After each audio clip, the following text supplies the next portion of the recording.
देखो આપણો સવાલ શું હતો? સવાલ હતો કે તાજેતરમાં વુમન્સ પ્રીમિયર લીગ 2026 નું ટાઇટલ કોણ જીત્યું? 2026 નું ટાઇટલ કોણ જીત્યું છે? આરસીબી જીત્યું છે. ભાઈ આ એમનું સેકન્ડ ટાઇટલ છે. ઓકે, આ આરસીબી જીત્યું છે. તો વુમન આઈપીએલ ની આ કેટલામી આવૃત્તિ છે? ભાઈ ચોથી આવૃત્તિ છે. ક્યાં યોજાઈ ફાઇનલ? તો ફાઇનલ યોજાઈ વડોદરામાં. રનરઅપમાં કોણ રહ્યું? દિલ્હી કેપિટલ્સ.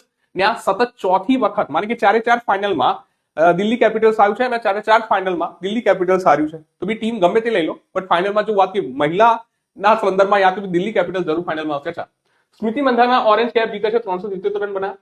સોફી ડિવાઇન જો વાત કરીએ પર્પલ કેપ જીતે છે 17 વિકેટ સાથે. WPL ઇતિહાસની જે પહેલી સેન્ચુરી બના છે એ બી આજ આઈપીએલ માં બને છે, નેટ સાયબર બ્રાન્ડ.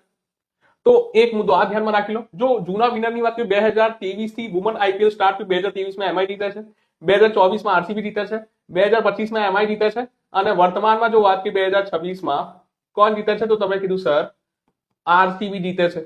બી બોલજો સર.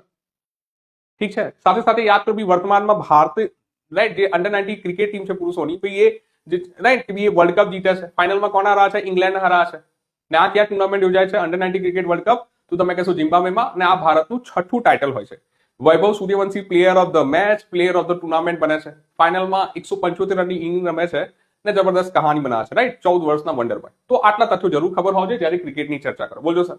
ક્રિકેટથી યાદ કરશો તમને બીજું શું યાદ આવશે? તમને યાદ આવશે થોડા સમય પહેલા જે ભારતીય મહિલા ક્રિકેટ ટીમ છે એ 50 ઓવરનો વર્લ્ડ કપ જીતે છે, જે ભારતમાં યોજાય છે.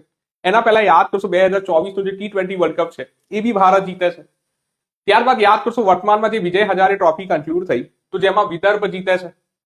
ત્યાર પછી યાદ કરશો સૈયદ મુસ્તાક અલી ટ્રોફી 2025 યાદ કરશો તો સૈયદ મુસ્તાક અલી ટ્રોફી કોણ જીતે છે?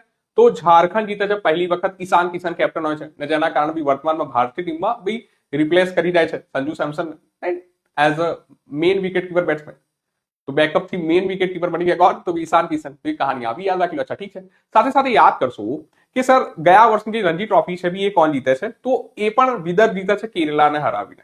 તો તમને ક્રિકેટથી હાલમાં આ જરૂર ધ્યાનમાં યાદ હોવું જોઈએ. સાથે સાથે વર્લ્ડ ટેસ્ટ ચેમ્પિયનશિપ 2025 કોણ જીતે છે? તો સાઉથ આફ્રિકા જીતે છે ઓસ્ટ્રેલિયાને હરાવીને.